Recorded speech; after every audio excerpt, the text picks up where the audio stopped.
Señor les bendiga, amadísimos hermanos, esta hermosa noche. Es una bendición realmente de parte del Señor poder estar nuevamente en sus hogares y poder introducirnos, ¿verdad?, por este medio que es el que el Señor está permitiendo para que tengamos coinonía, para que podamos reunirnos, ¿verdad? Vamos a orar, cierre sus ojitos ahí. Vamos a pedirle al Señor que nos auxilie, que nos ampare y que nos hable según su misericordia, ¿verdad? Y según nuestra necesidad. Padre, te damos gracias esta noche. Bendecimos tu nombre, Señor, y te agradecemos profundamente la vida. Te damos gracias, Señor, porque sabemos que tú eres bueno, que tu misericordia, Señor, es inagotable porque es para siempre. Te agradecemos, Señor, que nos des la oportunidad una vez más de estar en tu casa, de estar reunidos, Señor, tal vez no de una manera presencial, pero nos has provisto de este medio, Señor, para podernos reunir y poder, Señor, seguir inquiriendo conocimiento acerca de lo que necesitamos, Señor, para poder heredar el reino, para poder estar muy pronto, Señor, contigo en el cielo. Te pedimos, Señor, que venga un espíritu de sabiduría, de raciocinio, de lo alto, Señor, esa sabiduría que es tuya, para que tengamos la capacidad, Señor, de poder exponer tu palabra, darla a entender a tu pueblo, Señor, y que tu pueblo también pueda recibirla, atesorarla en su corazón y ponerla por obra. Llevamos todo pensamiento, Señor, y todo espíritu cautivo a la obediencia de Cristo y declaramos tu reino y tu señorío en este lugar, y solamente a ti, Señor, te damos la gloria, la honra, el imperio, el honor y la alabanza, Señor, por los siglos de los siglos. Amén y amén. Muy bien, amado hermano, hemos estado predicando acerca de la familia en el tiempo final. Esperaría yo, esperaríamos o esperaría el Señor, creo yo, y de alguna manera yo también, que le estemos poniendo mucha atención a lo que hemos estado platicando. No debiéramos de ponerlo en una cuestión donde no le demos mucha importancia. Créame, es bastante exhaustivo lo que hemos estado haciendo en cuanto a la búsqueda de todas las palabras que se traducen como idolatría en la Biblia, porque yo creo que ese es uno de los pecados más terribles que pueden existir. Hay muchas cosas que ofenden a Dios, muchísimas cosas, pero hay cosas que de alguna manera, por decirlo así, lo pueden ofender de una manera indirecta.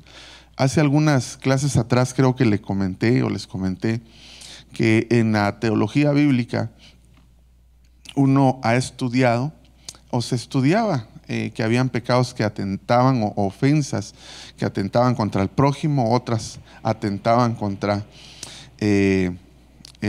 nosotros mismos y otras atentaban contra Dios. Dentro de ellas estaba el homicidio, el chisme contra el prójimo, contra uno mismo el adulterio, fornicación, y contra Dios hechicería, brujería e idolatría. Sin embargo, la Biblia también habla de tres ofensas que el Señor las enmarca como transgresión, pecado e iniquidad. Y esas tres son bien tremendas, ¿verdad? Porque podríamos hablar de que de alguna manera la que es más directa es la iniquidad. Y dentro de las iniquidades, porque recuérdese que la iniquidad se viste de muchas maneras. El salmista decía, porque tú eres el que perdona mis iniquidades. O sea, son varias, pero dentro de las iniquidades está la idolatría. Y la idolatría es bien tremenda, hermano, porque es una manifestación, es una ofensa directa a Dios. Es algo que va direccionado totalmente hacia el Señor. Si usted se recuerda, la semana pasada estuvimos hablando en el ídolo anterior que estuvimos platicando. Hablamos que ese tipo de idolatría provocaba ira a Dios, provocaba a Dios en cierta manera. Y esta ofensa de iniquidad que es la idolatría es terrible. Y sería, hermano, lamentable que nosotros no le estuviéramos dando la importancia que se le debe dar. Yo espero que usted en su casa, si es papá, si es mamá, si son hijos, le estemos dando la importancia que se debe y no lo estemos tomando de una manera a la ligera, porque recuérdese que Dios habla en tiempo y también afuera de tiempo. Yo creo que estamos viviendo en un tiempo final donde al menos nosotros como ministerio, como iglesia, yo personalmente estoy sumamente preocupado porque seguimos viendo actos de idolatría metidos en nuestra casa y seguimos predicando en contra de ellos, los seguimos enseñando, los seguimos, hermano, cimentando con la palabra del Señor, y pareciera que la iglesia no tiene oídos espirituales porque siguen en su misma manera de vivir. Y se lo digo porque uno al final de cuentas mira cosas, escucha cosas, no que se las cuenten, y el Señor también revela muchas cosas. Hemos estado platicando al cansancio, hermano, acerca de cómo la idolatría se puede manifestar de muchas maneras. Eso creo que es el séptimo ídolo, sexto, séptimo, por ahí en el que estamos. Y hemos hablado incluso de las tradiciones. Hemos visto cómo se transmite de generación en generación. Genéticamente se pueden tener tendencias de idolatría. Y lo platicamos cuando hablamos de este señor Taré, y cómo hasta llegar hasta la casa de David, un ídolo doméstico, un terafín. Hemos platicado cómo la idolatría se ha enseñado, no solo se trae genéticamente, sino que también se ha enseñado, se han construido ídolos en la casa, y hemos hablado de tradiciones, costumbres que hemos transmitido a nuestros hijos. Y es lamentable que nosotros como iglesia sigamos en esa misma postura. No es que yo esta noche venga venenoso, pero realmente es lo que el Señor ha estado poniendo en mi corazón al darnos cuenta, hermano, que incluso no sé si usted está viendo este programa en vivo, si lo mira después, no sé qué tan constante usted sea o esté siendo en su altar familiar, en conectarse en los servicios, al menos en los 2 que estamos teniendo de día o 3, ¿verdad? 4 serían en total, que sería el lunes, el miércoles, el sábado con los jóvenes y domingo, que hemos visto una afluencia muy poca, y habría muchas cosas que hablar acerca de eso, pero nos vamos a compenetrar en esto. Pero le decía yo que hay muchas cosas, sin ir tan lejos, hoy no sé qué fecha tenemos, sería 5, ¿verdad usted? Pero el 1 de octubre la gente celebra el Día del Niño.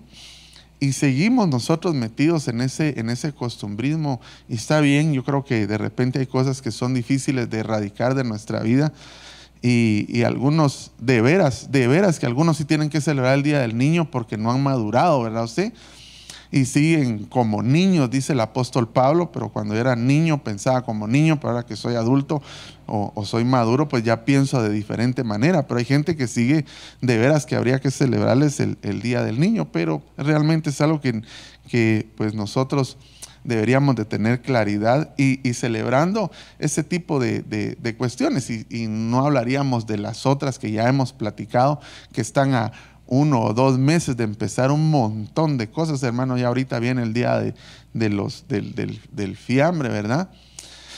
El día de Halloween, y todavía hay un montón de gente que se viste de esa manera, pero en fin. Le digo todo esto porque sí estamos sumamente preocupados acerca de que de alguna manera la iglesia del Señor o no quiere o no entiende. No sé de qué manera decírselo.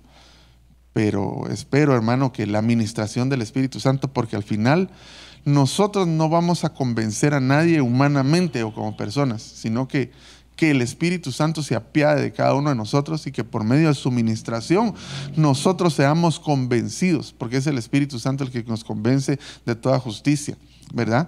Espero que usted no esté colocando sus ojos en seres humanos, en hombres, porque la Biblia dice en el libro de Hebreos, puestos los ojos en Cristo Jesús, el autor y consumador de la fe, ¿verdad? Es ahí donde tiene que estar nuestra vista. Si usted le encuentra errores de ese tipo a Jesús, pues vuélvase mundano. Si usted considera que Jesús se equivocó, pues vuélvase mundano o haga lo que usted quiera. Pero si usted ve que Jesús fue perfecto en todo su caminar, como lo dice la Biblia, porque Él fue el Cordero inmolado perfecto, pues entonces lo menos que nosotros podemos hacer es tratar de buscar la santidad.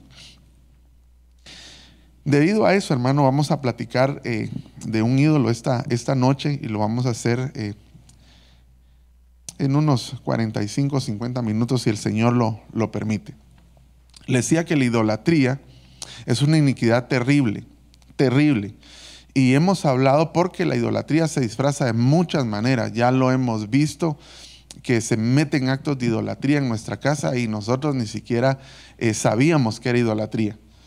Pero ahora usted ya lo sabe, yo ya lo sé, y cada semana que hemos estado hablando de eso ha sido el pedirle al Señor que nos ayude a poder cimentar por medio de la palabra y entender, porque no es casualidad, hermano, que haya tanta palabra que se traduce como ídolo en la Biblia y que esté en diferentes pasajes, y que se traduzcan, que se diga en español ídolo, pero que en hebreo se diga de diferentes maneras y que tengan un significado distinto. Eso no puede ser una casualidad. Yo no sé si usted lo mira así, pero yo espero que usted le esté poniendo la atención debida a esto, porque sinceramente yo no quiero no lo quisiera estar haciendo perder su tiempo, sino que realmente usted esté aprendiendo, pues, es que estemos sacando, erradicando, extirpando toda idolatría que pueda haber en nuestra casa, ¿verdad? Porque eso es una de las cosas que en este tiempo se tiene que hacer, porque fue lo que hizo el espíritu de Elías, que mató a los Baales, a los ídolos, los degolló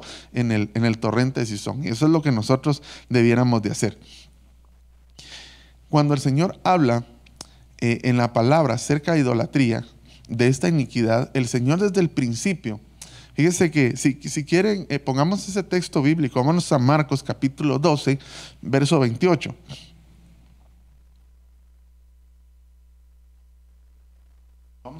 Lo vamos a leer en la versión de las Américas. Me gusta la versión de las Américas porque en el verso 29, que lo vamos a leer seguidamente, está la palabra Deuteronomios capítulo 6 en adelante, 3 o 4. Y está en mayúsculas porque ya le he explicado yo que la Biblia de las Américas tiene esa gracia, ¿verdad? Que todo lo que está en el Antiguo Testamento, la Biblia de las Américas cuando lo escribe en el Nuevo Testamento lo pone en mayúsculas. Entonces cuando usted mire cosas en mayúsculas en el Nuevo Testamento, en la versión de las Américas, eso quiere decir que hay una referencia, que eso ya se habló en el Antiguo Testamento. Entonces dice este pasaje, en su capítulo 12, verso 28, cuando uno de los escribas se acercó, los oyó discutir. Y reconociendo que les había contestado bien, les preguntó: ¿cuál mandamiento es el más importante de todos? Yo hice esa pregunta aquí en algunas ocasiones a la iglesia.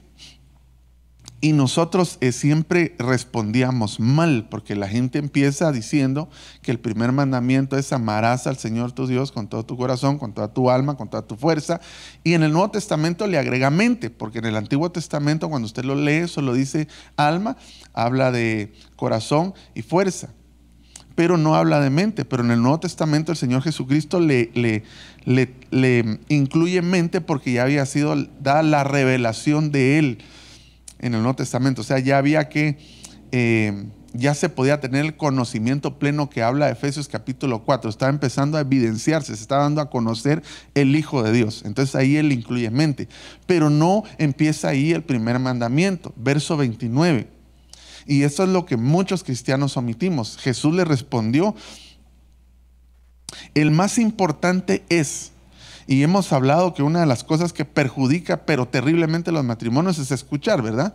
Nos perjudica a nosotros también como matrimonio futuro con Cristo, porque la iglesia no quiere escuchar.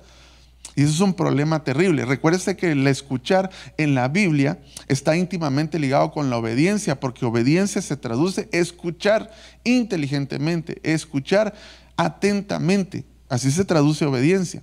Y la iglesia no quiere escuchar, pero luego sigue diciendo: escucha, Israel. Usted sabe que nosotros somos el Israel espiritual. Y sigue diciendo: el Señor nuestro Dios, el Señor uno es. Ahí empieza, esa es parte del primer mandamiento.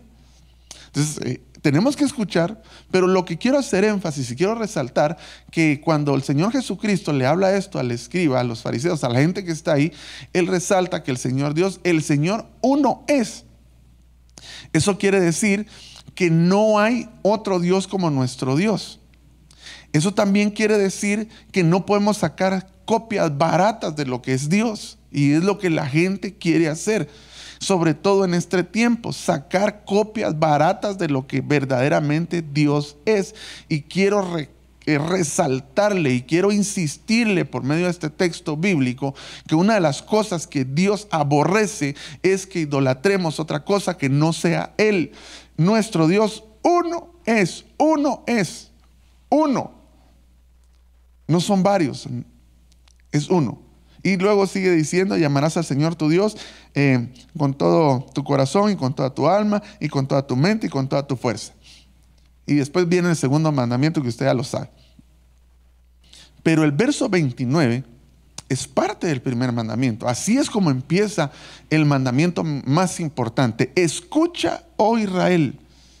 Escucha, iglesia del Señor. El Señor nuestro Dios, el Señor uno es. El Señor, no hay réplicas de Él, no hay copias baratas de Él, ¿verdad? No, eso no puede ser. Recuérdese que la iniquidad, yo lo he explicado, si no estoy mal, está en el libro de Ezequiel, donde dice que el profeta vio y le pusieron un efa delante de él. Y ese efa, dice que cuando quitaron la tapa, era la iniquidad metida ahí. Y el efa es una medida de 22 litros. Porque la Biblia habla en el Salmo 22, habla, amado hermano, del Señor Jesucristo. Y habla de sus padecimientos. Y cuando contextualizamos todo eso, encontramos una figura impresionante de cómo Satanás quiere imitar todo lo que es Dios, hacer una copia barata de lo que es Dios, porque Dios es legítimo, Dios es real, Dios es uno. Y eso tenemos que entenderlo. Vamos a avanzar para que no nos agarre el tiempo. Esta noche vamos a hablar del ídolo Tselem. Esa es la palabra hebrea 6754. Fíjese que esta palabra hebrea aparece unas 15 veces en la concordancia Strong. Pero en la concordancia Strong aparece una única vez, aparece como ídolo literalmente. O sea, cuando usted lo lee, eso está en el libro de Amós, ahorita lo vamos a leer. Es la única vez que aparece como ídolo. en la concordancia Strong. Sin embargo, en la Reina Valera 60, muchas veces aparece como ídolo. Mas la Strong no lo traduce así, sino que lo traduce de diferentes maneras. Una de ellas, y en la que más aparece, es imagen o apariencia. Esta palabra se traduce como ídolo y además se traduce como sombra. Se traduce como fantasma, es decir, una ilusión, parecido, apariencia, figura, imagen, ídolo. Figura representativa es especialmente ídolo. Esa es la palabra Selem. El diccionario hebreo, hermano Moisés Chávez, que si usted lo puede tener en su aplicación ISOR, usted lo puede buscar ahí está. Ese es un diccionario que resalta las palabras hebreas, ¿verdad? Y me gustó fue el único que incluí porque lo traduce también como sombra, pero también lo traduce como oscuridad, y eso me pareció interesante. ¿Por qué? Porque al final de cuentas, la Biblia habla, en la Biblia, la sombra es sinónimo de pecado o es sinónimo de imperfección. Así es como lo vemos, ¿verdad? Entonces tenemos que tener cuidado. Incluso trataría de explicarle, pero creo que no nos daría tiempo, que cuando hablamos de que el Antiguo Testamento, la ley, los profetas eran una sombra del Nuevo Testamento, estamos hablando de un pacto que dice el libro de Hebreos que era imperfecto. Verá usted, porque era una sombra. Sí, literalmente es como lo dice. Usted lo puede buscar y yo sé que lo va a encontrar. Dice literalmente que era una sombra y que era imperfecto. Y que tuvo que venir la revelación, tuvo que venir la luz por completo con un nuevo pacto sobre mejores promesas. Que ese sí era perfecto, por lo tanto podía perfeccionar a aquellos que hacemos sacrificios hacia ese nuevo pacto, y no los sacrificios que no podían perfeccionar a nadie en el antiguo pacto, que tenía imperfección, comenzando por lo que se sacrificaba, que había que estarlo sacrificando continuamente, y luego por las personas que ofrecían sacrificio. Por eso Hebreos dice que ahora nosotros tenemos un sumo sacerdote una vez y para siempre, y también el sacrificio del Señor Jesucristo como cordero inmolado no fue necesario hacerlo repetitivo, sino que fue una sola vez porque fue perfecto. No solo el sacerdote que lo ofreció, que es Cristo Jesús mismo, sino que también esa ofrenda que era Él mismo también, y que todavía su sangre está fresca en la cofaina. Ese es un sacrificio perfecto, ¿verdad? Entonces, hablamos de esa manera, hablando de la sombra. Ahora fíjese usted de que cuando hablamos de este ídolo Selem, y hablamos de que es una sombra, que es un fantasma, que es una réplica, que es una... ¿qué más le dije? Que es una figura, es una apariencia, es una imagen. Debemos entender que lo que este ídolo hace es querer tratar de distorsionar la verdad de Dios. Yo no sé si usted alguna vez le ha pegado a usted la luz y usted produce sombra, pero en algún momento esa sombra, aunque se parece a usted, no deja ver realmente quién usted es, ¿verdad? A veces sale uno un poco más narizón o más largo de cabeza o qué sé yo, por la forma en que le está pegando el sol. Por eso la Biblia habla, ahorita le voy a dar ese texto, donde dice que nosotros somos como la luz de la aurora, que va de aumento en aumento hasta que el día es perfecto, porque cuando el sol empieza a salir, que fue lo que le pasó a Satanás, amadísimo hermano, Satanás no se perfeccionó en la luz. Él se quedó en parte de la sombra, porque a Satanás le hablan como lucero de la mañana, como luz de la mañana, y usted lo puede ver en diferentes traducciones. Pero él ya no se perfeccionó. ¿Por qué? Porque cuando la luz se perfecciona y llega al mediodía, la sombra es eliminada. O sea, ya no hay sombra de oscuridad, ya no hay algo que impida que la luz llegue, que era lo que pasaba en el Antiguo Testamento. A pesar de que teníamos que el pueblo de Israel sabía que iba a venir un Salvador, ellos tenían solamente la sombra. En el tabernáculo ellos tenían una sombra de lo que iba a ser Cristo. De hecho, el tabernáculo hemos visto que es una cruz en sus elementos más importantes, ¿verdad? Que es el altar de bronce, el lavacro, la mesa de los panes, el candelero, el altar del incienso, y luego el arca del pacto, que hacen una cruz en su apariencia. Ahí había una sombra, y todo lo que se hablaba en la ley, los profetas y los salmos, era nada más y nada menos que del que habría de venir, que se habría de revelar en un momento en su totalidad, pero ahí era una sombra. Por eso cuando el Señor se manifestó, les dijo, yo soy la luz. Ahora ya está la luz aquí. Ya no hay nada que esté, porque al final de cuentas, hermano, este ídolo Selem lo que hace es que la luz llegue con toda la claridad. Es un obstáculo que produce sombra, que distorsiona, que va a querer imitar, tener una imagen, que pongamos una apariencia, que seamos, que una imagen, que un ídolo, no deje que llegue toda la luz del Señor a nuestra vida. Y encima de eso, esa imagen va a querer imitar todas aquellas cosas que son puras de Dios. Entonces, lo que este ídolo hace es distorsionar. El ídolo Selem, que es la palabra 6754. Distorsionar. Y mire que yo estaba pensando ya no hablar de esto, pero sinceramente, hermano, es imposible dejar de hablar, y sobre todo viendo después el comportamiento de los hermanos en la iglesia, pues. Y no hablo solo de la nuestra, ¿verdad? Sino a nivel nacional, mundial, como usted quiera llamarlo. Muy bien, vámonos a Amós capítulo 5, verso 25 y 26. Aquí es donde aparece literalmente la palabra ídolo.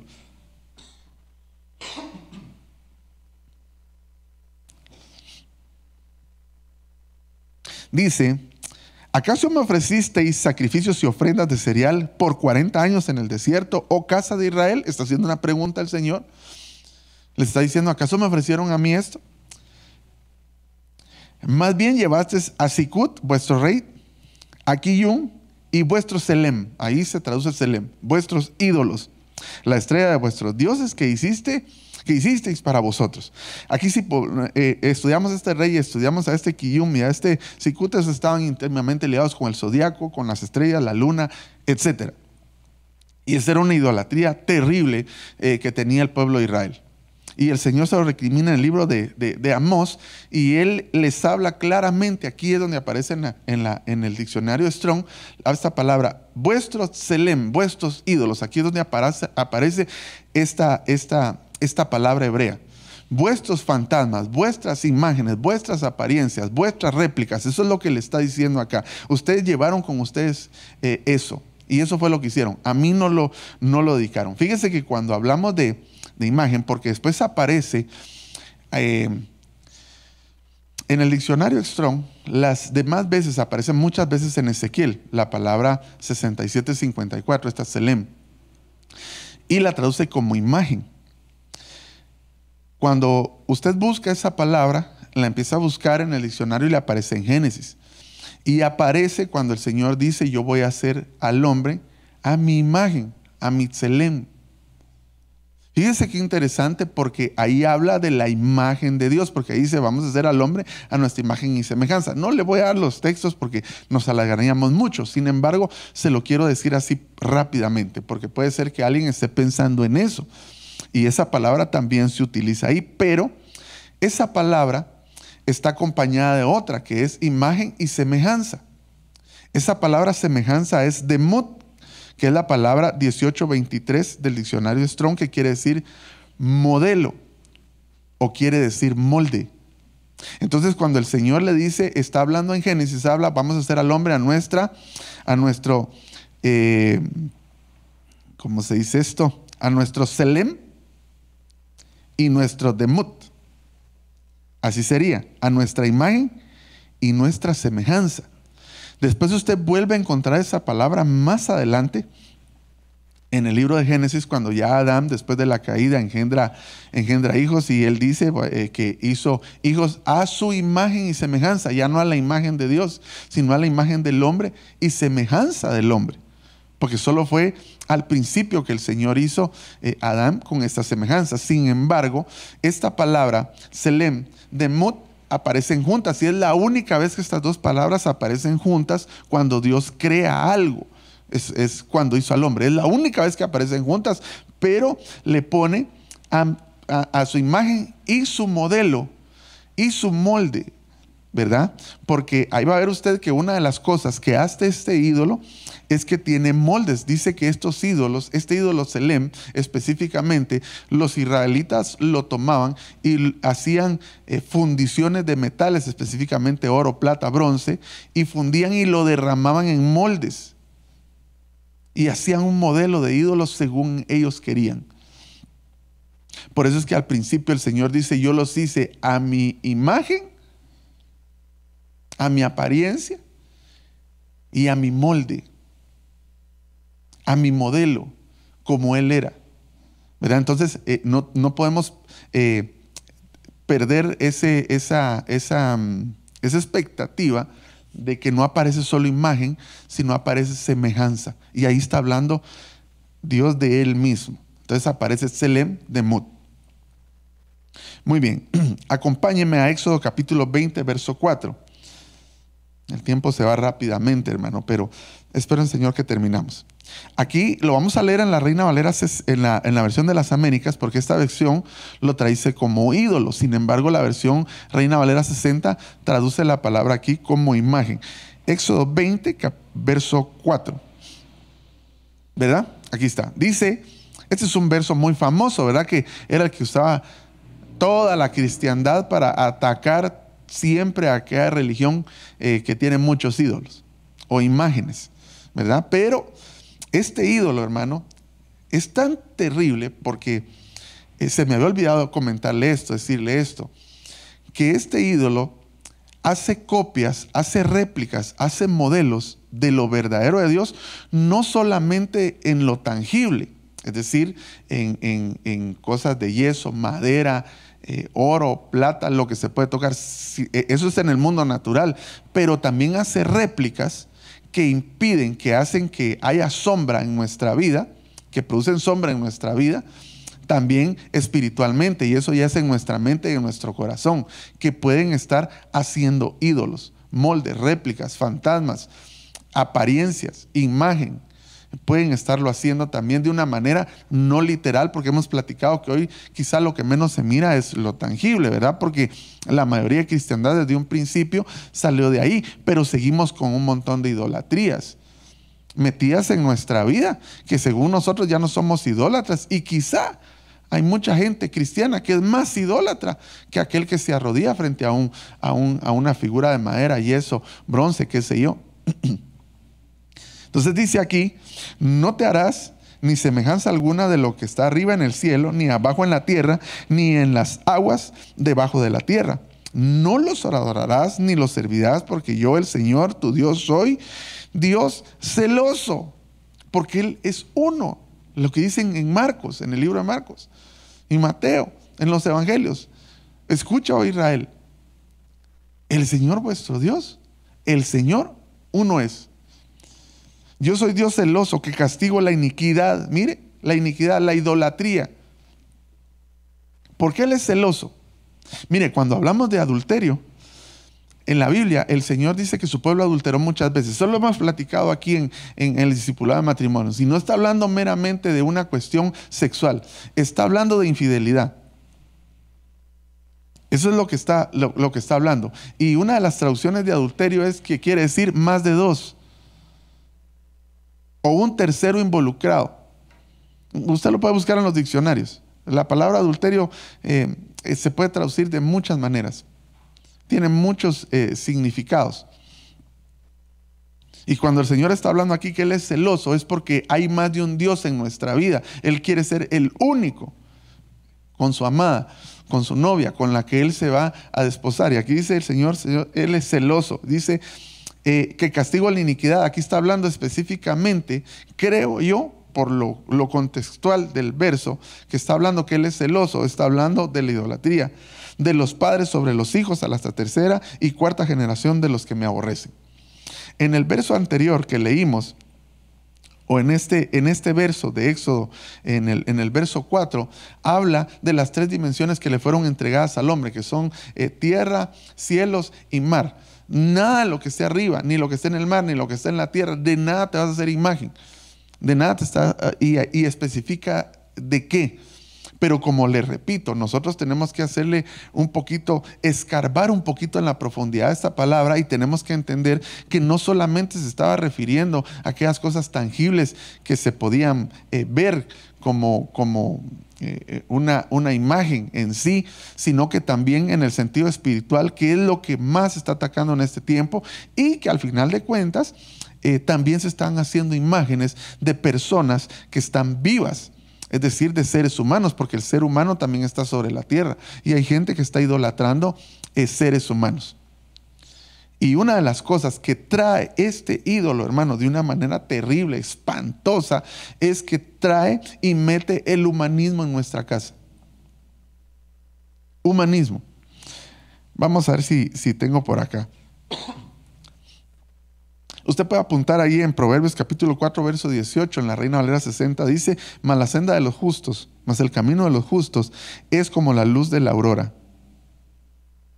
El camino de los justos es como la luz de la aurora que va de momento a momento hasta que el día es perfecto. Mire, ¿por qué la senda de los justos, el camino de los justos? ¿Se recuerda usted aquella palabra que dice que el Señor les dijo: párense en los caminos y pregunten por la senda antigua, por la senda eterna? Y se traduce antiguo, se traduce eterno. Y les empieza a hablar, les empieza a decir el Señor, y al final del pasaje dice: y ellos dijeron, no andaremos. Así está el pueblo de Dios hoy día. El Señor está hablando y la gente dice: no lo vamos a hacer, ¿qué nos importa? Eso es lo que la gente está haciendo. ¿Por qué? Porque le están creyendo más a lo que se ve, a la apariencia. Hay mucha gente que tiene una imagen, incluso ha construido una imagen de sí mismo. Ahorita le voy a hablar de unas cosas bien tremendas aquí. Porque lo que pasa, hermano, es de que hay cosas que logran meter esa idolatría en nuestra casa, al punto que nosotros podemos volvernos ídolos o poder adoptar ídolos que estamos viendo que para nosotros son lo perfecto, ¿verdad? Es más, mucha gente anhela ese tipo de vida. Acompáñenme. Ezequiel capítulo 7, versos 19 y 20, lo vamos a leer en la versión de las Américas. Aquí aparece la palabra Tselem también. Y aquí esta versión lo traduce como imágenes. Dice, mire, si nosotros, si me he estado dando a entender, nosotros tenemos que empezar a buscar qué es lo que está produciendo sombra en nuestra vida, en nuestra casa, literalmente, en nuestros hijos, porque lo que produce sombra, definitivamente, de la manera que se lo estoy trasladando, que distorsiona, definitivamente pueda que sea un ídolo.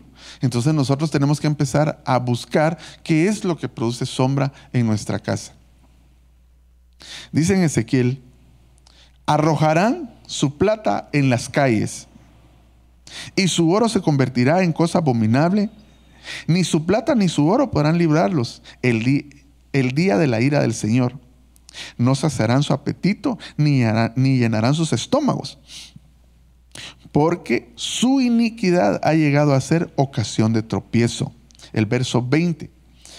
Cambiaron la belleza de sus ornamentos, escuche bien, en orgullo, y de ellos hicieron las imágenes de sus abominaciones. Esta palabra imágenes aquí se traduce Tselem.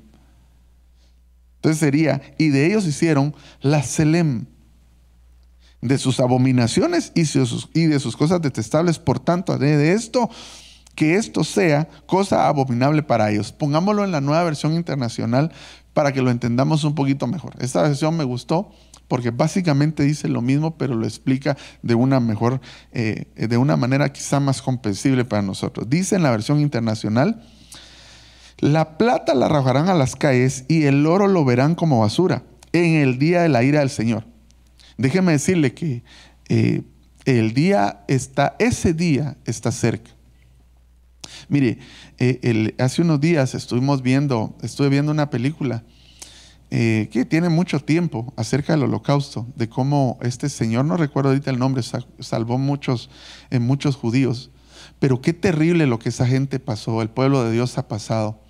Cómo los desnudaban, hermano, cómo los hacían desnudarse entre hombres y mujeres, correr, los ponían para ver si quienes estaban saludables y quienes no, los mandaban a quemar, los que no los dejaban trabajando, ellos se sacaban sangre para echarse en la cara y que los vieran medio chapuditos. ¿Y sabe por qué? Mire, lo más tremendo de todo esto es que uno siente un dolor tan terrible cuando ve eso con cualquier ser humano, y peor aún con el pueblo del Señor. El Señor bendiga a Israel. y todas sus promesas sean sobre ellos y se cumplan, como la del libro de Números, que dice que bendiga tu casa, tu mesa, tu arteza, que bendiga tu entrada, tu salida, que todo eso se cumpla en ellos y en nosotros. Pero duele el corazón ver esas imágenes que fueron reproducidas y filmadas, y que hay fotografías y quizás algunos filmes verdaderos de eso. Pero cuando uno se va y busca la raíz de todo eso, el pueblo del Señor sufrió todo eso por desobedientes. Y eso fue hace unos 80 años, hermano, eso no hace mucho. O sea, si usted lo quiere ver en la historia, eso fue hace poco. Nosotros nos van a pasar la factura. Se lo estoy diciendo y se lo vengo diciendo hace semanas. Aquí no estamos jugando que si pues yo me voy a inventar que esto es idolatría. No es ese el punto. El punto es que estamos tratando de hacerle ver a usted para que usted lo saque, y que usted todavía se ponga a hacer colas de gente ahí teniendo esta pandemia para ir a comprar una hamburguesa porque es el Día del Niño. Créame que eso da un poquito de ganas de tenerlo literal aquí presencial para pegarle sus coscorrones, pues. Ay, hermano, entonces usted no quiere a los niños. Claro que quiero a los niños. Si no, el Señor dijo, pues dejen a los niños venir a mí, porque los tales es el reino de los cielos. Y el que no sea como un niño no heredará el reino. Pero de eso a que, hermano, usted se salga incluso hasta exponer porque es el Día del Niño. Y hermano, yo no sé de qué manera explicárselo. Yo tuve que salir de mi casa y empecé a ver ese montón de gente, porque era una cuestión impresionante. La gente haciendo colas para comprar un juguete, haciendo colas para comprar una hamburguesa, haciendo colas para comprar una pizza. Discúlpeme si usted piensa que yo soy legalista, no me importa. Le vuelvo a repetir aquel pasaje donde Moisés salió de Egipto. Él ya había salido de Egipto y lo echaron al desierto, y cuando llegó con donde estaban las hijas de su suegro, él dice que las defendió, pero esa gente lo confundieron a él como egipcio por cómo hablaba, cómo vestía, cómo peleaba. Y a nosotros de repente, no es que yo sea legalista, pero usted tiene que cambiar su manera de vestir, caminar, hablar, pelear, etcétera. Tenemos que cambiarlo porque salimos de Egipto, sí, pero debemos de cambiar, debemos de ser diferentes. Ojalá no me censuren, ¿va usted? Por estar diciendo eso, porque no tengo nada en contra de si usted puede hacerlo, amén, hermano, usted sabrá. Pero yo, entre lo que, si eso no es, yo prefiero pues abstenerme de ciertas cosas, porque entonces empezamos a trasladarle lo que le estaba diciendo hace un par de semanas atrás, enseñanza a nuestros hijos. Después nuestros hijos van a llorar, se van a sentir mal, se van a sentir lastimados porque usted no les dio un juguete. Y como ellos se acostumbraron a eso, cuando ellos tengan los de ellos, y así es como van esas administraciones de generación en generación, como es la Navidad, como es el Día de los Muertos, como es el Día de San Patricio, como es el Día del Niño, como es Halloween, como es todo ese montón de paganismo que es idolatría. Pero sigo aquí, porque usted de repente me distrae y me salgo el tema, pero gloria al Señor. Dice, la plata la arrojarán a las calles. Hasta ahí vamos, ¿verdad? En la versión internacional, el oro lo verán como basura en el día de la ira del Señor. Le decía que ese día está cercano. Ni su oro ni su plata podrán salvarlos, ni les servirán para saciar su hambre y llenarse el estómago, porque el oro fue el causante de su caída. ¿Cómo dice ahí? El oro fue el causante de su caída. Y entonces dice el verso 20, se enorgullecían de sus joyas hermosas y las usaron para fabricar sus selem, sus imágenes detestables y sus ídolos despreciables. Por esta razón convertiré estas cosas en algo repugnante. Entonces, hermano, yo creo que aquí no hay mucho que explicarle. Aquí es que la riqueza es la que está haciendo, por medio de ella se están haciendo ídolos, se están haciendo imágenes, se están haciendo réplicas. Y mire que le estoy hablando del dinero, de la riqueza. Y la Biblia habla de una manera exhaustiva, habla del Señor dinero y lo compara con Dios, porque el mismo Señor Jesús les dice, no podéis servir a dos señores, y pone a uno como el Dios verdadero y pone al otro como el Dios Mamón, el Dios de las riquezas.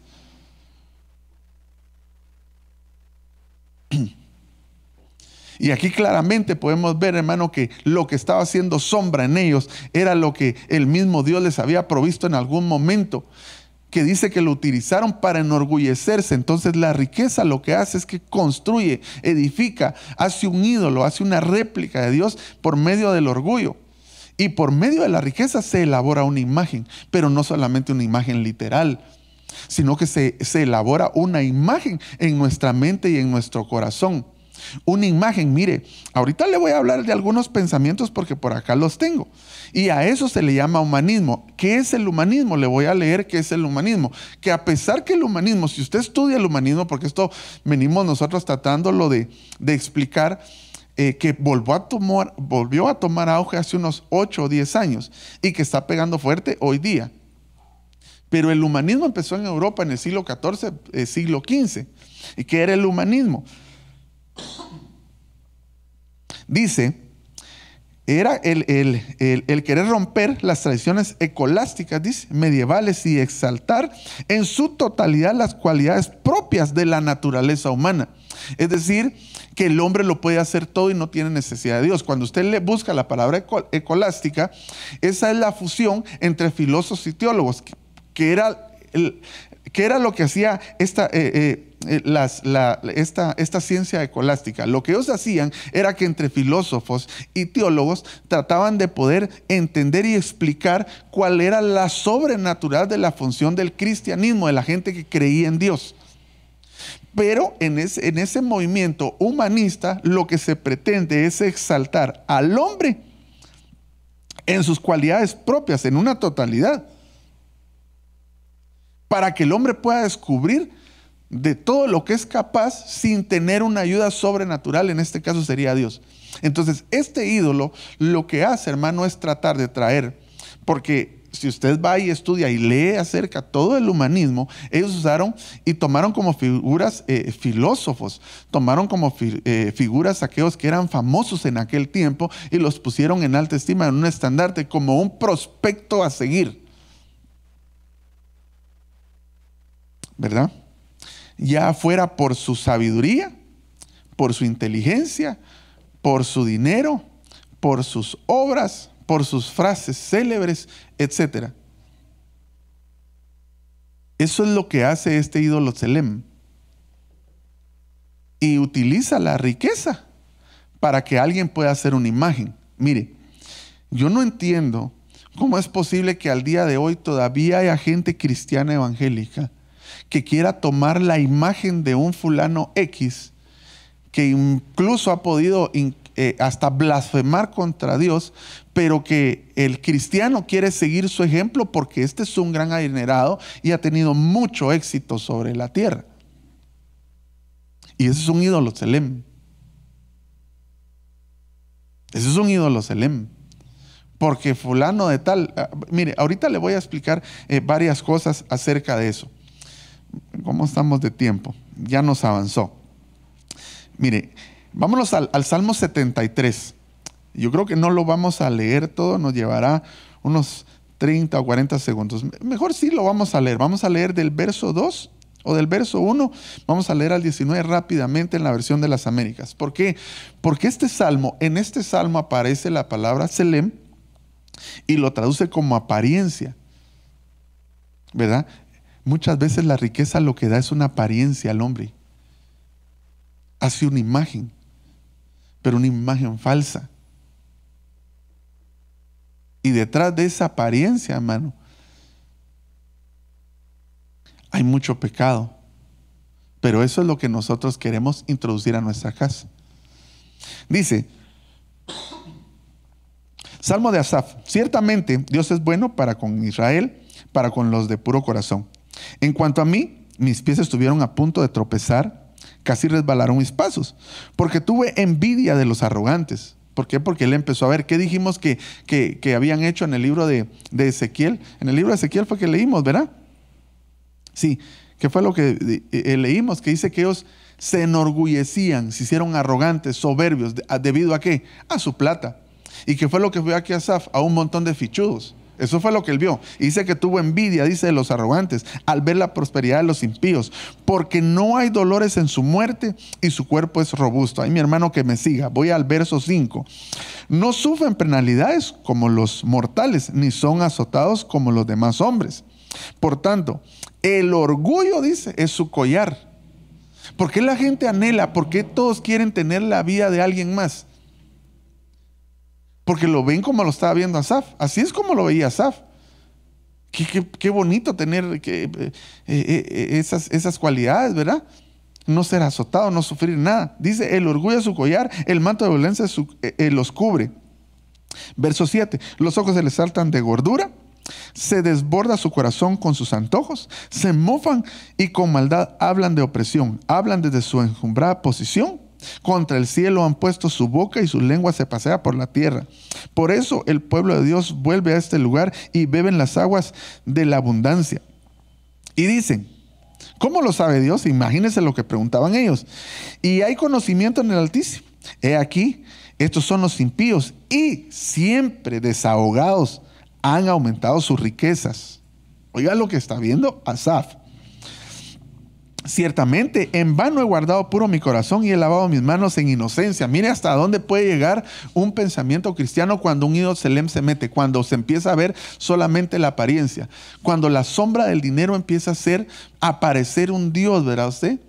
O se nos empieza a manifestar como un Dios. Empezamos a ver que realmente tener dinero, dice aquí, por gusto, me he portado bien, por gusto eso, por gusto el otro, porque aquellos que son malos, que el manto de violencia los cubre, que hacen lo que se les da la gana, pues siguen teniendo abundancia de riquezas. El verso 14 creo que sigue, ¿verdad?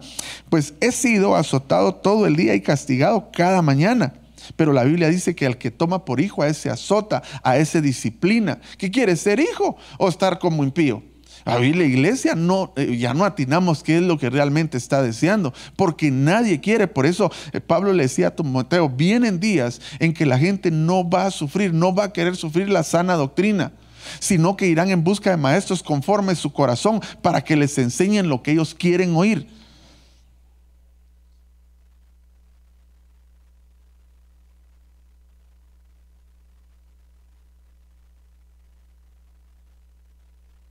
Vamos en el verso 14. Verso 15. Si yo hubiera dicho, así hablaré, he aquí habría traicionado la generación de tus hijos. Cuando pensaba tratando de entender esto, fue difícil para mí, dice el salmista, hasta que entré en el santuario de Dios. El santuario, cuando habla de entrar en el santuario, ahí está hablando él de que está entrando al lugar santo, donde está la sabiduría, el conocimiento, la revelación de Dios, la luz del candelero, los 66 libros, los 66 frutos que están ahí. Lo único que puede darte luz para que entiendas es la palabra del Señor, que es lo que estamos tratando de trasladar, para que tus ojos, no solamente físicos, sino espirituales, se abran y puedas ver.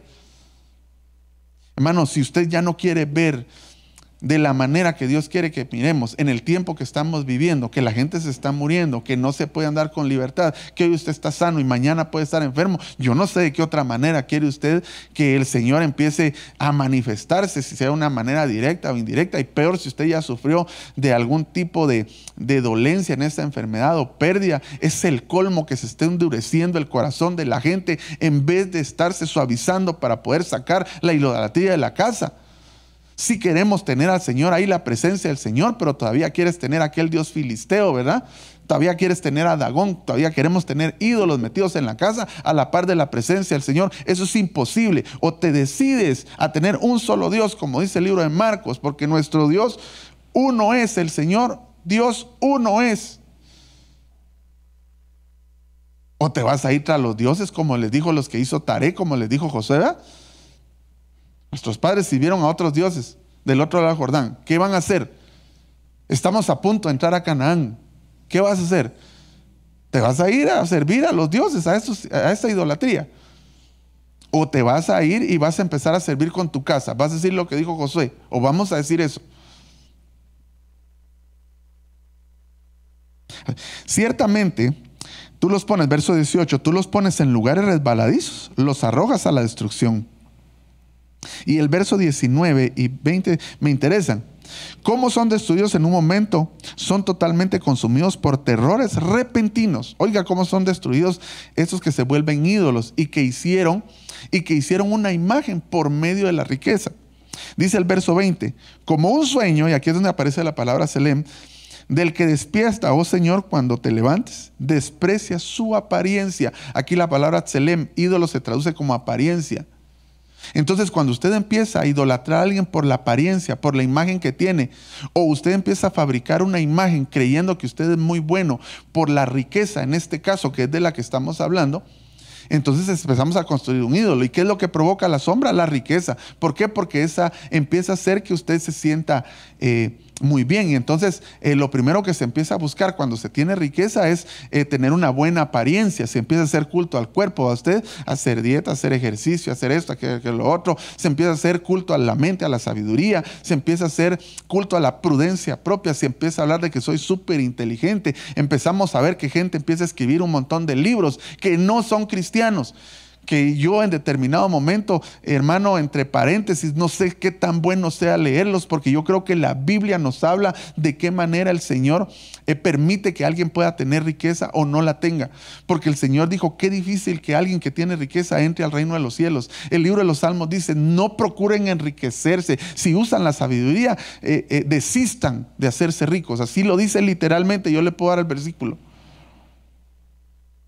Entonces hay un montón de gente que están fabricando apariencia. Fíjese que la versión Serafín de Ausejo, 1975, dice, desprecia sus figuras, ¿verdad? Porque lo que sucede es de que ellos se quieren hacer como figuras. Fíjese que ahorita le voy a hablar de algunas cuestiones que encontré o que me han mandado en el tiempo. De algunas frases célebres, pero una de las que me irritó un poco fue una que dijo, muchos andan porque como antes sacaban, ¿verdad? Que en la arena quedaban las huellas del maestro y que había que seguirlas, o que en algunas otras decía que solo se miraban un par de huellas porque el maestro te llevaba cargado, que tampoco es una cuestión que sea bíblica, pero por lo menos metían algo de Dios ahí. Ahora estos señores de frases célebres dicen, otros van en la arena siguiendo las huellas de alguien más. Yo dejo las mías para que otros las sigan. Imagínense hasta dónde llega el orgullo, la soberbia de alguien que llega a alcanzar por medio de tselem. ¿Por qué? Porque por medio de tselem riqueza. ¿Por qué? Porque, como le vengo explicando, lo que hace es querer hacer una réplica de Dios. Y si con algo compite la riqueza es con Dios, porque Dios no compite con nadie, ¿verdad? Aunque lo pone a la par, no puedes servir a dos señores, porque amarás a uno o aborrecerás al otro. Entonces, las riquezas, hermano, con la espiritualidad, con el amor a las riquezas y el amor a Dios, la infidelidad está ahí a la puerta. Porque lo que produce la riqueza es infidelidad, que la gente le sea infiel a Dios. Cuando la gente empieza a tener o logra tener lo que desea, empieza a tener abundancia de bienes, abundancia de riqueza, es cuando usted le empieza a ser infiel a Dios. Y le empieza a creer más a las frases célebres. A usted le interesa más ir a recibir un curso de 20 pasos para ser millonario que venir al servicio. A usted le interesa más ir a recibir un curso de cómo hacer proliferar en abundancia su empresa, su negocio, su vida misma, que venir y escuchar la palabra del Señor que le va a direccionar. Usted le empieza a poner más coco a que quiere llevar a su gente a seminarios donde le enseñen a trabajar de una manera correcta, que se les pueda discipular por medio de la palabra del Señor. Y entonces ahí lo que estamos haciendo es meter una réplica, porque nuestro manual de vida, déjeme decirle que tiene 66 libros escritos, y ahí está la enseñanza para toda nuestra vida, para poder vivir en abundancia, en escasez, con frío o con calor, con hambre o saciados. Así lo dice el apóstol Pablo, porque eso lo enseña la palabra del Señor, pero eso no te lo va a enseñar ningún célebre. Pero como muchas veces lo que amamos es la apariencia, ¿sí? Hay gente que se pone lo que no tiene por una apariencia, por una imagen, porque ellos mismos se están idolatrando. Ese es humanismo. Es que usted puede, hermano, usted puede conseguir lo que sea, porque usted tiene capacidad. Si está bien, yo creo en eso. Yo creo que el Señor nos dotó con dones, pero no te voy a frustrar a ti, porque el Señor ya decidió que no te va a dar lo que le dio a aquel, porque si te lo da te pierdes. Y como nunca te viste como aquel, entonces ya te frustré y toda tu vida vas a vivir frustrado porque no lo lograste alcanzar. Lo que te estoy tratando de meter es idolatría. Yo no puedo hacer eso si yo no soy Dios. Y eso es lo que hacen estos que hacen este tipo de temas. No, la misma Biblia dice que el hombre no depende de la abundancia de los bienes. Su vida no depende de la abundancia de los bienes que tiene, pues. Eso lo dice la Biblia, no lo digo yo. Le voy a leer un par de frases que de repente usted ha puesto ¿cómo le llaman a eso? Cuando uno lo pone como perfil en su Facebook o en su Instagram o en su WhatsApp o donde usted tenga. ¿Verdad? Porque uno a veces abre cosas de los hermanos y dice, este hermano por lo menos debería de poner su cara ahí mejor, porque aunque sea feo, pero eso se mirará mejor que poner ciertas cosas como las que le voy a leer y se las voy a refutar conforme la palabra. Frases célebres. Uno de los que estuvieron proliferando hace 1 o 2 años y todavía siguen, pero quizás ahorita menguó un poquito, es ese famosos mentes millonarias.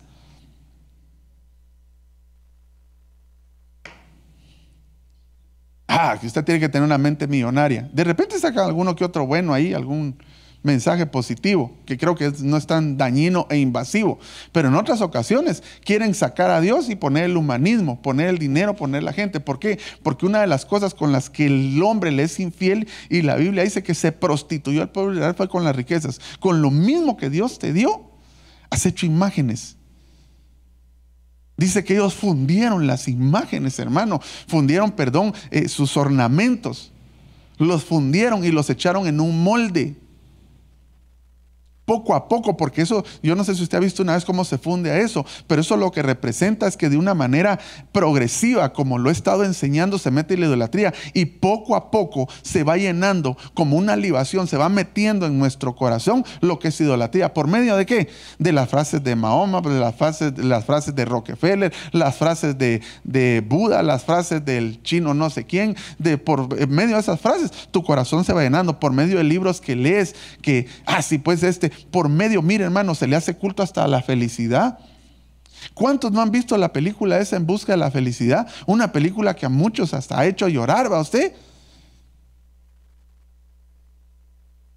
Y la persistencia, y que si yo sí, todo eso es bueno. Yo no sé qué propósito tenía el Señor con ese fulano, pero eso es de una manera natural. Y yo le puedo mostrar por la Biblia que hay un montón de gente que no tuvo dinero y que no tuvieron dinero porque Dios los amaba. Mira dice, hermano, estamos 1 hora exacta, ¿verdad? ¿Verdad que sí? Muy bien, vamos a terminar. Mira yo no quiero terminar sin dejarle estas frases célebres, porque esto muchas veces nosotros hasta se lo decimos a nuestros hijos, ¿a usted? O se los enviamos como para que ellos tomen aliento en su estudio, en su trabajo. ¿Por qué no mejor le mandamos un texto bíblico? ¿Por qué no mejor no le enseñamos a diezmar? ¿Por qué no mejor no le enseñamos a sembrar? ¿Por qué no mejor no les enseñamos a ofrendar? ¿Por qué no mejor no les enseñamos a que deben de estar ahorita que no estamos presenciales 5 minutos antes esperando que esté la prédica ahí? ¿Por qué no les enseñamos eso? Porque eso a usted no le parece tan importante. Porque a usted le parece más importante Selem, la réplica, lo que hace sombra, lo que es parecido, que da también bienestar según el hombre. Nosotros le estamos metiendo más humanismo a nuestros hijos. Usted se puede desarrollar en el mejor colegio y usted todo lo puede lograr, usted todo lo puede hacer si Dios quiere. Si Dios quiere. Porque como le digo, ahorita nuestra vida cada día empieza un ciclo de 15 días, ¿no sé? Y yo sé que usted me entendió lo que le estoy diciendo. Terrible, hermano, terrible. Mire, por ejemplo, una de esas frases dice, un sueño no es lo que ves mientras duermes, dice esta frase de los mentes millonarias. Es lo que no te deja dormir, dice.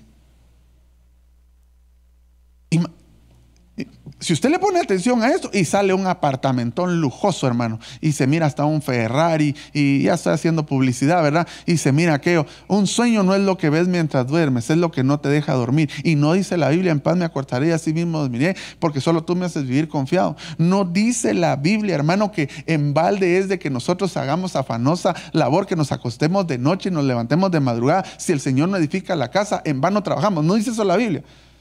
Pero nosotros mandamos esa famosa frase.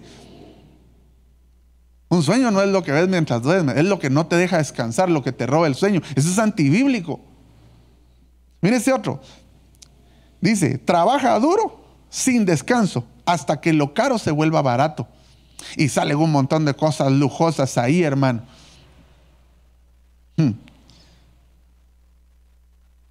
Trabaja duro y sin descanso, hasta que lo caro se vuelva barato. Y no dice la Biblia en el libro de Efesios, creo que es, hermano, o de Filipenses, no recuerdo, dice, por nada estéis afanosos. ¿No dice eso la Biblia? Yo no le estoy diciendo que no trabaje, por supuesto, uno tiene que tener metas, tiene que tener proyectos y que van a ser alcanzables si Dios quiere. Porque hoy te digo que el Señor te derrumba tu humanismo, te lo derrumba. Porque va a volver el tiempo en el que el Señor va a hacer volver el corazón de los padres hacia los hijos, comenzando con Él, que nuestro corazón se va a volver hacia el de Él y Él al de nosotros. Y dice, y después yo les voy a llamar pueblo y ustedes me van a llamar Dios. Le estoy contextualizando no el pasaje únicamente del Nuevo Testamento, de Lucas, cuando dice que Él hará volver el corazón de los padres hacia los hijos y de los rebeldes a la prudencia de los justos, y lo que dice en el libro de Malaquías, porque también Dios es Padre y Él está volviendo el corazón hacia nosotros, pero que derrumba todo humanismo en tu casa, lo derrumba. Si te ama, lo derrumba. Y si el dinero es el que te está distorsionando todo lo que es Dios en tu casa, te lo derrumba. Porque hay gente que todavía que está así, que no puede dormir para que lo caro se vuelva barato. Hasta entonces quieren descansar. Mira esta otra. Tú dices que mis sueños son demasiado grandes. Yo digo que tus pensamientos son pequeños. Y no dice la Biblia en el Salmo 119, dice que lumbreza es para nosotros su palabra. No dice el Salmo 1, bienaventurado el varón que medita en ella de día y de noche. Entonces, ¿dónde están los pensamientos de este fulano metidos? En sus sueños. ¿Y de dónde sacó esos sueños? De una imagen que vio en Roque no sé cuánto, en Roque Rosito, no sé de dónde la sacó, pero eso es lo que, como él vive la vida de otro fulano, o él mismo empezó a crecer, él empieza a hacerse culto a sí mismo, porque él siente que todo lo puede,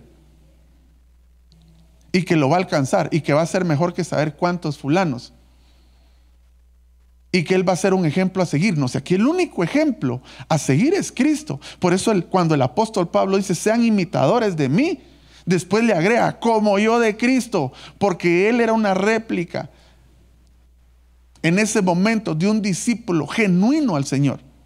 Lo que estaba diciendo era, imiten a Cristo pues, pero como no lo ven, como era una iglesia nueva, vaya, imítenme a mí pues, porque yo soy imitador de Cristo. Qué pantalones, qué túnica, la de Pablo también, ¿verdad? Pero al final le mete a Cristo. Mira esta otra.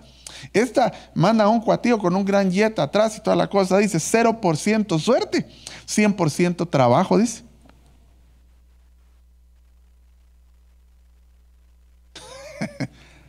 O sea que nosotros le metemos a nuestros hijos que tienen que trabajar duro si quieren tener plata. Eso es lo que está diciendo acá. Y no dice la Biblia en el libro de Proverbios. Dice que la bendición de Dios es la que enriquece y no añade tristeza al corazón, pues. Entonces, ¿qué es? ¿100% trabajo? No, señores, no, amadísimos hermanos, no es 100% trabajo, es la bendición de Dios en nuestra vida. Por eso es que le digo, pero nosotros, sin darnos cuenta, estas famosas frases las metemos a nuestra casa, las andamos de perfil, se las mandamos a cuanto fulano hay, pero un mensaje bíblico que diga, deja de pecar, eso no se lo mandas a nadie ni lo pones de perfil. Mire este otro. Dice, le soy sincero, dice, me gusta lo bueno y no me quedaré con las ganas, dice. O sea que lo que está diciendo es que para alcanzar eso bueno, tiene que hacerse rico. Eso es lo que está, porque la figura termina, hubiese querido ponerse las imágenes, fíjese.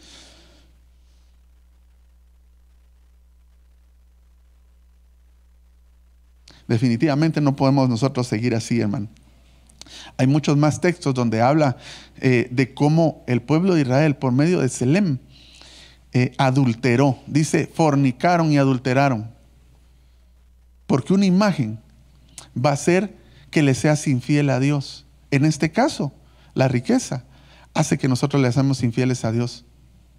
El que se siente fuerte en alguna área de su vida, porque se lo ha provisto alguna condición humanista, está metiendo ídolo en su casa, y ese ídolo se llama Selem. Espero haberme dado a entender, amado hermano. Hubiera querido leerle un montón de textos que tengo aquí, Porque Pablo le dice a Timoteo, porque los que quieren enriquecerse y se caen en tentación y lazo y en muchos dolores. Porque dice la Biblia que el amor al dinero es la raíz de todos los males. Y el Señor Jesús le dice, tengan cuidado de esta forma de avaricia. No se puede servir a dos señores, le dice, porque amarán a uno y van a odiar al otro. Entonces el amor, el dinero se puede amar. ¿Por qué? Por la imagen que te da, por lo que te enorgullece, porque el dinero hace que te fabriques ídolos. Tú mismo te puedes hacer decir, bueno, yo soy ejemplo a seguir por lo que he logrado. ¿Quién dice eso? Si mañana el Señor todo lo que tenemos lo puede desaparecer. Lo hizo con Job, hermano. No lo va a hacer con nosotros. O sea, permitió que pasara con Job. No permitirá con nosotros, o no nos lo quitará. Lo hizo con su pueblo amado, en el que Él quiso venir y descender. No lo va a hacer con nosotros. Hermano, olvídese. Entonces, una de las cosas que provoca infidelidad es el dinero. Y el dinero es parte del humanismo, es parte de la proyección humanista que el mundo está metiendo a nuestra casa. Yo estoy de acuerdo, hay que ser diligente y todo eso lo hemos hablado, hay que ser equilibrado. Pero no distorsionemos lo que es verdadero. No nos afanemos. No busquemos el reconocimiento, el mérito de la gente. Yo le he estado tratando por medio de este montón de palabras de ídolos, le he estado tratando de enseñar todas las cosas en las que nosotros debemos de ser sumamente cuidadosos en nuestra casa.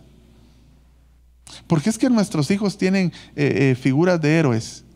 Eso es humanismo. Para ellos son ejemplos a seguir. Figuras. Está bien que nuestros hijos nos sigan a nosotros, pero que nos sigan, si es como lo dijo el apóstol Pablo, siendo imitadores del Señor Jesucristo. Vamos a terminar. Vamos a leer Marcos capítulo 10, verso 23. Vamos a leer al 30 en la Reina Valera 60. Nos saltamos muchos textos. Mire, porque es que el Señor ha detenido la bendición que enriquece en muchas personas. La Biblia dice en Lucas, bueno, lo dice creo que en 3 evangelios o en los 4, no recuerdo, pero al menos en Lucas sí, porque aquí lo tenía. Dice que el que es fiel en lo muy poco, en lo mucho va a ser fiel. Pero el que es infiel en lo poco, en lo mucho, también va a ser infiel. Dice, el que es infiel en las riquezas injustas, va a ser, no se le van a dar las que son verdaderas, las riquezas verdaderas. Dice, el que es, hermano, el que no cuida lo ajeno, en ese mismo pasaje está. Dice, si no habéis sido fieles en lo ajeno, dice el pasaje, ¿quién os dará lo propio? Entonces, esto, mire, esto sí es una enseñanza para que salga el humanismo. Aquí no es que tan diligente eres. Porque yo he visto gente profesional, gente muy diligente que no logran tener nada. Y otros que al final de cuentas lo logran alcanzar porque cambian de Dios. Y entonces un Dios al final, que es el Dios Mamón, sí puede hacer que tenga riquezas, como las tenía aquel del libro de Asaf. Pero Asaf abrió sus ojos y yo veo cómo son aterrorizados y que en un momento ya no son nada. Y los haces poner sus pies y caen en lugares resbaladizos. Y él empieza a ver todos los que adoraban a Mamón, todos los que tenían humanismo en su vida, todos los que decían, ¿acaso hay Dios? ¿Acaso hay sabiduría en Dios? Porque para este montón de gente que tiene mucho dinero, para ellos a ellos no les entra en la cabeza, hermano, que lo que tienen, por humildes que quieran ser, o quieran aparentar ser, porque viven una apariencia, como la que quiere vivir usted de repente.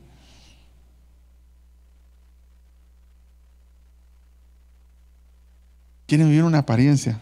Terminemos, ya nos extendimos, ¿verdad? Lucas te dije, ¿verdad, mijo? O Marcos, perdón, Marcos dice, entonces Jesús mirando alrededor, dijo a sus discípulos, ¿cuán difícilmente entrarán en el reino de Dios los que tienen riquezas?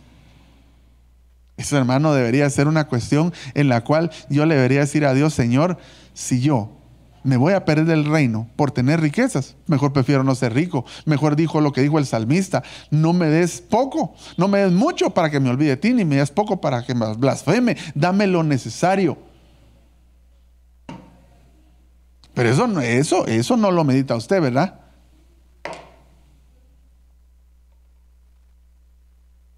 Cuán difícil es. Los discípulos se asombraron de sus palabras por Jesús respondiendo, pero Jesús respondiendo volvió a decirles: hijos, ¿cuál difícil es entrar al reino de Dios a los que confían en las riquezas? Mire, porque aquí cuando ya se pone confianza, estamos hablando de Dios. Más fácil es pasar un camello por el ojo de una aguja que entrar un rico en el reino de Dios. Verso 26, ellos se asombraban aún más diciendo entre sí: ¿quién pues podrá ser salvo? Entonces Jesús mirándolos dijo: para los hombres es imposible, mas para Dios no, porque todas las cosas son posibles para Dios. Eso quiere decir, ahí pone también resalta que sí se puede tener riquezas y sí se puede entrar al reino de los cielos, pero estando agarrado de la mano de Dios. Porque cuando llegan las riquezas, lo primero que pasa es infidelidad. Y yo se lo puedo asegurar a usted. Y le puedo asegurar que a usted mismo le ha llegado y le ha pasado, que le ha sido infiel a Dios por ciertas comodidades que han llegado a su vida. No digamos si llegan riquezas, ya no lo miro. Bueno, de hecho ahorita ni lo veo, ¿verdad? Pero espero en Dios que me esté escuchando. El verso 28, entonces Pedro comenzó a decirle: he aquí nosotros lo hemos dejado todo y te hemos seguido. Respondió Jesús y dijo, de cierto os digo, no hay ninguno que haya dejado casa o hermanos o hermanas o padre, madre o mujer o hijos, tierras por causa de mí y del evangelio, que no reciba 100 veces más ahora en este tiempo. O sea, hay una promesa ahí, que si no dejas meter ídolo a tu casa, Selem, no te vas tras otros dioses por una imagen que ves, por una motivación, porque a alguien le funcionó, como el que le decía, ¿verdad? Culto a la felicidad incluso, ¿verdad? Decir uno: sí, pues este tipo se hizo millonario, pero qué bonita su experiencia, ¿verdad? Pero déjeme decirle que para todos Dios diseñó un plan distinto. Todos tienen su propio tiempo. Todos tienen su propio momento. Y dice aquí que reciban más ahora en este tiempo: casa, hermanos, hermanas, madres, hijos y tierras con persecuciones, añade ahí. Y en el siglo venidero, la vida eterna. Si le eres fiel a Dios, porque Él es uno, y tener más de una imagen a seguir, más de un Dios a seguir, más de un ejemplo a seguir, sería idolatría.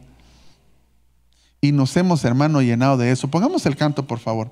Si a usted lo ha abrumado el tener, el sentirse que no tiene, o está, hermano, afanado por conseguir ciertas cosas que el Señor en este momento todavía no ha permitido, yo le diría que tenga mucho cuidado. Él es fiel. Ese canto es precioso.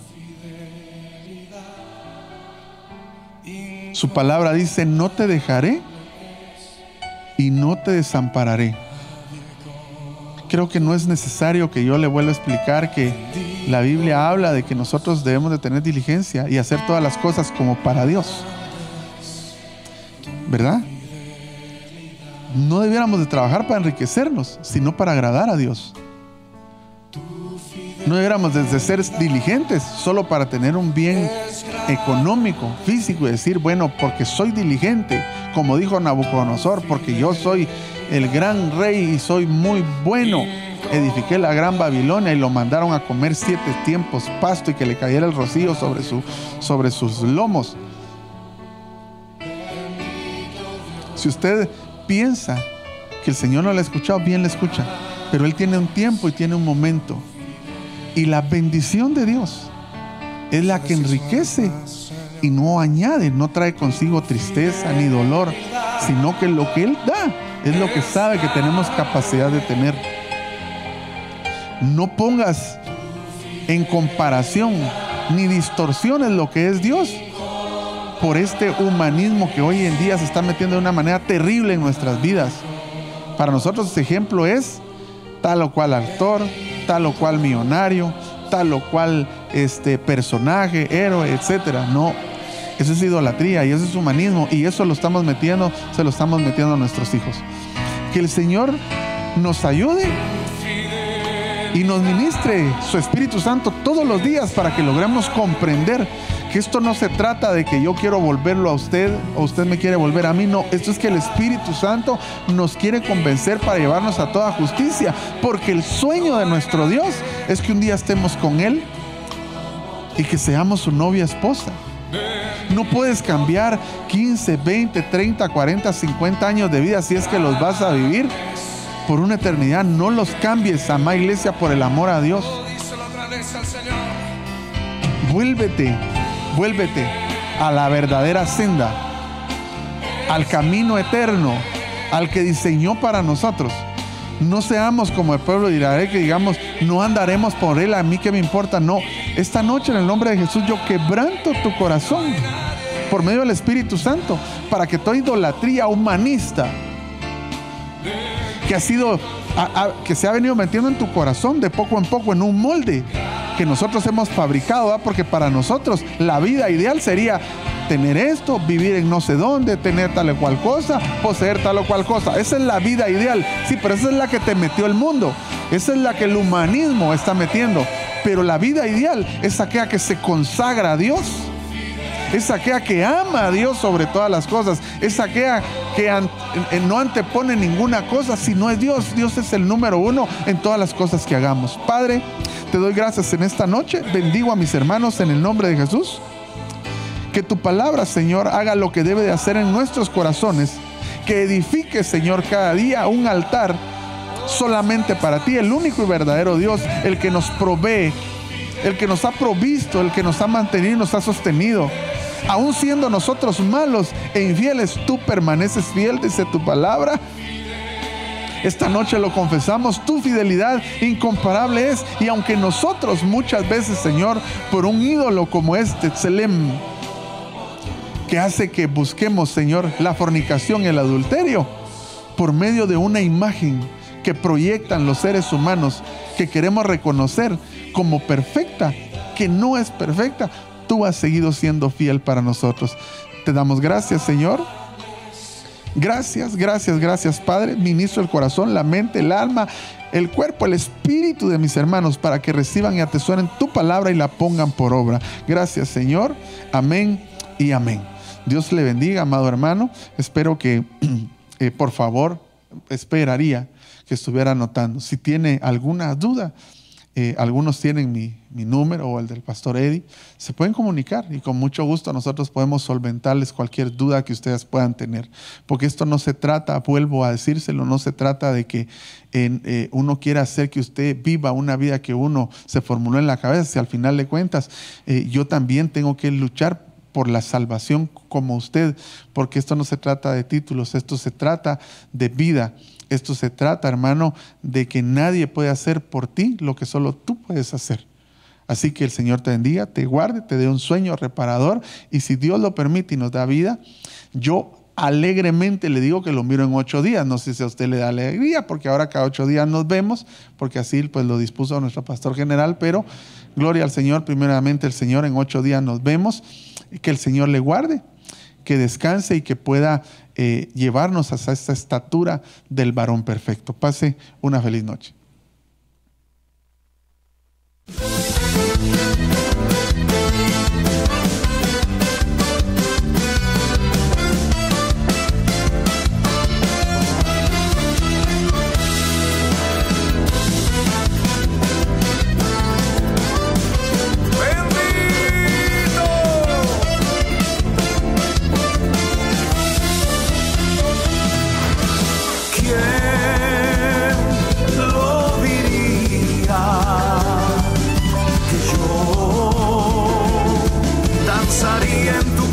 Señor, ¿quién lo diría? Que yo abrazaría tu gloria, Señor.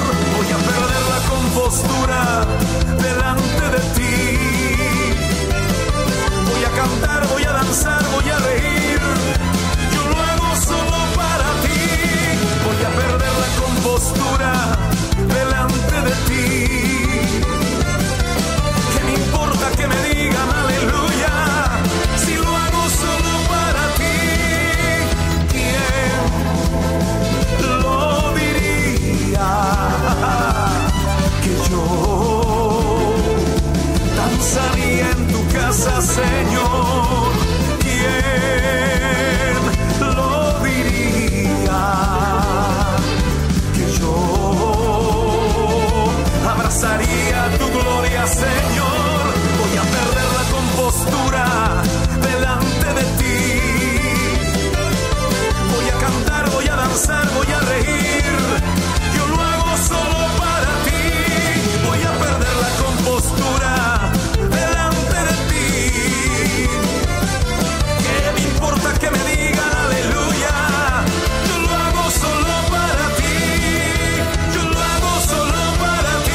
que no entiendan, que me digan que estoy loco.